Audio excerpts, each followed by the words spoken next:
বিসমিল্লাহির রহমানির রহিম। সবাইকে অসংখ্য ধন্যবাদ।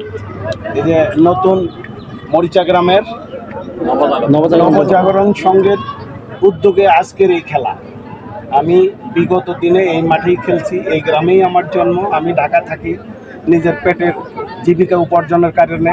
একটা কথা আছে, জীবন এখন স্বপ্নের সোনালী মাছ, বিষণ্ণতা নিয়ে ঘুরে ভাবনার সাগরে দাসীহীন দিক ব্যাদিক যেন খেনাবত্ত কোনো বালকের হাতের লাঠি।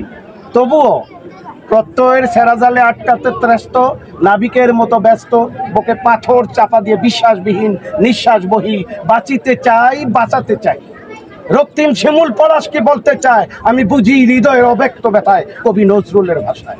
বঙ্গ মুক্তিযোদ্ধা কি বলতে পারে, সর্বহারা মায়ের দীর্ঘশ্বাসে আমি সব বুঝি।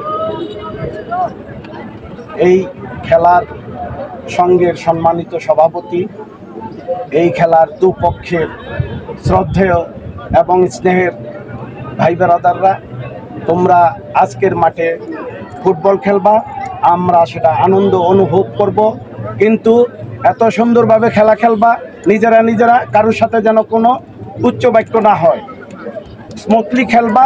আমরা দেখব অনেক দর্শক অপেক্ষা করতেছে এই খেলার জন্য। আমি আমার বক্তব্য দীর্ঘায়িত করব না। আমরা এই পৃথিবীর ওল্ড জেনারেশন, এখন তোমরা নিউ জেনারেশন। এই বাংলাদেশকে এগিয়ে নেওয়ার জন্য তোমরা এখন এই দেশ যে একটা ক্লান্তিকাল অধ্যায় পার করতেছে, তার জন্য এই দেশকে এগিয়ে নেওয়ার জন্য তোমাদের অগ্রণী ভূমিকা আছে।